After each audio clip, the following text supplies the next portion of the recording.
Hello and नमस्कार दोस्तों, welcome back to my channel. मैं हूं निवेदिता वाघ। और जैसा कि हम सब जानते हैं कि हमने पिछले वीडियो में देखा डिस्ट्रीब्यूटेड पावर रोलिंग स्टॉक। तो इससे पहले कि हम वंदे भारत की तरफ बढ़ें, हम आज के इस वीडियो में देखने वाले हैं हाई स्पीड रेल, ताकि आप अच्छे से डिफ्रेंशिएट कर पाओ कि बुलेट ट्रेन और वंदे भारत में डिफरेंस क्या है। सबसे पहले हम सब जानते हैं कि मतलब हम सब लोगों ने बहुत बार सुना होगा, देखा होगा न्यूज़ में, पेपर्स में, टीवी पे कि बुलेट ट्रेन जो कि एक हाई स्पीड ट्रेन आने वाली है और हर कोई इसके लिए एक्साइटेड है।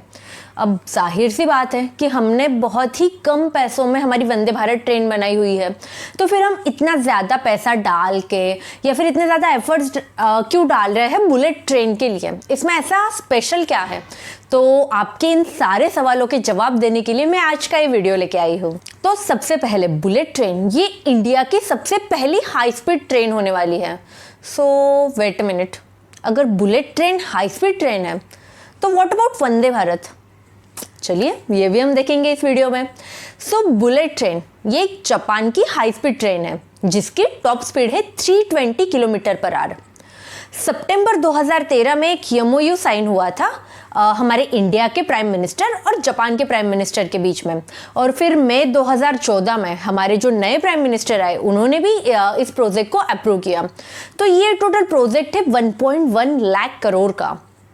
तो इस प्रोजेक्ट के अनुसार जापान इंडिया को हाई स्पीड ट्रेन मतलब जो बुलेट ट्रेन है उसकी टेक्नोलॉजी देगी और साथ ही हमारे मैन पावर को ट्रेन करेगी, और इस पूरे प्रोजेक्ट का जो खर्चा आने वाला है उसमें से 85% अमाउंट जापान हमको एज ए लोन के तौर पे देगी।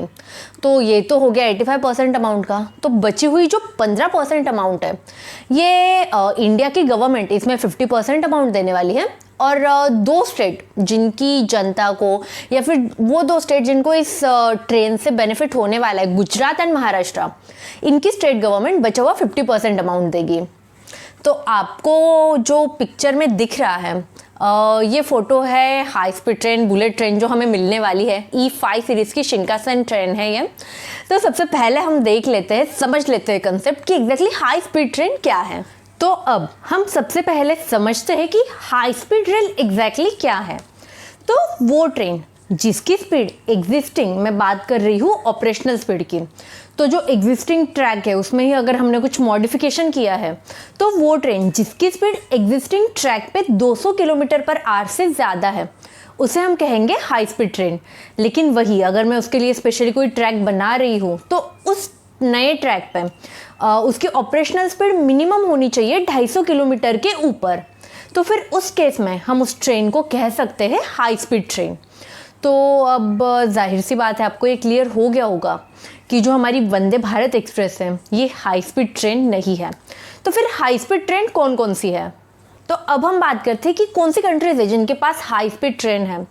तो जैसे बुलेट ट्रेन है ये जापान की हाई स्पीड ट्रेन है। Then intercity express ICT Germany की हाई स्पीड ट्रेन है। फ्रांस की भी हाई स्पीड ट्रेन है। उसके बाद चाइना के पास भी हाई स्पीड ट्रेन है जैसे कि CRH, ये इनकी हाई स्पीड ट्रेन है।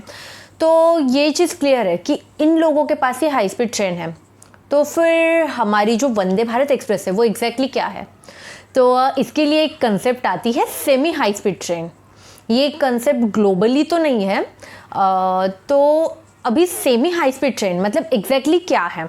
तो वो ट्रेन जिसकी operational speed 160 kilometre per hour से लेकर 200 किलोमीटर पर आवर के बीच में आती है उसे हम कहते हैं सेमी हाई स्पीड ट्रेन। तो जैसे वंदे भारत है हमारी, ये सेमी हाई स्पीड ट्रेन है। गतिमान एक्सप्रेस है। तो ये कुछ एग्जाम्पल्स है सेमी हाई स्पीड ट्रेन के। तो अब हमने ये तो समझ लिया कि हाई स्पीड ट्रेन एग्जैक्टली क्या है और किस ट्रेन को हम हाई स्पीड ट्रेन बोलेंगे। लेकिन अब क्वेश्चन ये है कि कोई भी हाई स्पीड ट्रेन को क्यों प्रेफर करेगा? तो अकॉर्डिंग टू स्टडीज़ हर साल around 1600 million passengers high speed train से ट्रैवल करते हैं, और अगर जर्नी टाइम 2.5 घंटे से कम है तो 80% पैसेंजर्स ऐसे हैं जो हाई स्पीड ट्रेन को प्रेफर करते हैं ओवर एरोप्लेन। तो अब आप कंफ्यूज हो रहे होंगे कि भाई कोई भी हाई स्पीड ट्रेन को क्यों प्रेफर करेगा एरोप्लेन के ऊपर। तो अब जैसा कि हमने डिस्कस किया कि हाई स्पीड ट्रेन जिसकी minimum speed, suppose existing track भी है तो भी मिनिमम स्पीड 200 किलोमीटर के ऊपर है। अब मैं बात कर रही हूँ 2.5 घंटे की, तो 2.5 घंटे में फिर कितना डिस्टेंस कवर होगा। जैसे अगर 1 घंटे में वो 200 किलोमीटर ट्रैवल कर रही है तो 2.5 घंटे में वो 500 किलोमीटर ट्रैवल करेगी। तो अब आपको आगे होगा समझ कि 500 किलोमीटर मतलब हम कोई भी इंडिया की 2 बड़ी सिटीज़ को कनेक्ट कर सकते हैं इन ट्रेन की मदद से। तो फिर अमेरिका में एक स्टडी कंडक्ट किया गया जिसमें इन लोगों ने door to door travel time count किया। तो फॉर एग्जांपल सैन फ्रांसिस्को से अगर किसी को लॉस एंजलिस जाना है तो अगर वो जर्नी मैं बाय रोड करती हूँ तो मुझे 7 घंटा 20 मिनट लगता है, क्योंकि बाय रोड है तो टाइम लगेगा, जाहिर सी बात है। वही जर्नी अगर मैं एरोप्लेन की मदद से करती हूँ तो अब देखिए, जैसे अगर बात हो रही है एरोप्लेन की तो मुझे एयरपोर्ट तक जाना पड़ेगा, और मैं बात कर रही हूँ बड़ी सिटीज़ की जैसे मुंबई है, दिल्ली है। तो अब इनमें जो एयरपोर्ट है वो सिटी के बीच में होता है क्या? नहीं, वो सिटी से थोड़ा दूर रहेगा। तो फिर अगर मैं मेरे घर से एयरपोर्ट तक जा रही हूँ तो by taxi cab it will take around 30-40 minutes, तो हम वो टाइम काउंट कर रहे हैं। देन वहाँ पे जाने के बाद जो सिक्योरिटी होती है, देन चेकिंग वगैरह, मतलब जो भी चीज़ें होती हैं। तो अब जाहिर सी बात है अगर हम डोमेस्टिक फ़्लाइट से जा रहे हैं तो हम 2 घंटा एक्स्ट्रा टाइम पकड़ के ही निकलते हैं। उसके बाद ट्रैवल टाइम बेशक कम है एरोप्लेन का, लेकिन उतरने के बाद भी अगेन सिक्योरिटी, लगेज, ये सारी चीज़ें हमें करनी है। तो अगर मैं बात करूँ door to door travel time, मतलब मेरे घर से निकलने के बाद दूसरी जगह पे डोर तक पहुँचने का जो टाइम है, तो वो अराउंड सेम डिस्टेंस के लिए एरोप्लेन का है 5 घंटा 20 मिनट। मतलब बाय रोड मुझे लग रहे थे अराउंड 7 घंटा 20 minute, by aeroplane it will take 5 hours 20 minutes। लेकिन वही अगर मैं बात करूँ हाई स्पीड ट्रेन की तो ये सिर्फ 3 घंटा लेता है। तो अब ये कैसे?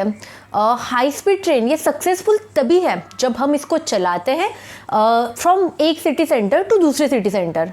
जैसे कि अभी मुंबई में कहाँ पे बन रहा है हमारी बुलेट ट्रेन का जो स्टेशन है, तो बुलेट ट्रेन का स्टेशन बन रहा है बीकेसी में, मतलब मुंबई सिटी के बीचों बीच बीकेसी में। सिमिलरली मतलब यही चीज़ होती है कि आपको एक सेंटर से लेकर दूसरी सिटी सेंटर तक जा रहे हो तो आपका जो door to door travel time है ये इसमें काफ़ी कम हो जाता है। तो अब सिंपल सी बात है, अगर मुझे कोई ट्रेन कम टाइम में पहुंचा रही है तो कोई भी उसी को प्रेफर करेगा। तो टाइमिंग के मामले में हाई स्पीड रेल यह क्लियर विनर। तो फिर इसके साथ ही साथ ये ना कि सिर्फ आपका टाइम ही बचा रहा है, लेकिन ये इन्वायरमेंट के लिए भी काफ़ी हेल्पफुल है। ये एनर्जी कंजम्पशन इसका कम है। अगर मैं पर पैसेंजर बात करूँ, ये जितने लोगों को कैरी करता है, तो फिर इसमें एनर्जी कंजम्पशन कम है। कार्बन डाइऑक्साइड एक कम इमिट करता है। मतलब हम बोल सकते हैं कि बाकी दोनों ऑप्शन से जो हमारी हाई स्पीड रेल है ये इन्वायरमेंट फ्रेंडली ज़्यादा है। तो इसीलिए जनरली हमें मोरली भी, और अगर हम बात करें प्रैक्टिकली भी, हमारा टाइम बचाने की बात आती है तो हाई स्पीड रेल को लोग प्रेफर करते हैं over aeroplane and by road जाने से अच्छा। सो ये थी हाई स्पीड रेल का छोटा सा इंट्रोडक्शन। अभी हम हमारे नेक्स्ट वीडियो में देखेंगे जो टेक्निकल रिक्वायरमेंट्स है, मतलब कोई भी रोलिंग स्टॉक की जो टेक्निकल रिक्वायरमेंट्स होती है हाई स्पीड रेल के लिए, तो वो क्या है ये हम देखेंगे हमारे नेक्स्ट वीडियो में। तो प्लीज़ स्टे ट्यून, और अगर आपको ये वीडियो अच्छा लगा, हेल्पफुल लगा, तो please like, share, subscribe. Thank you.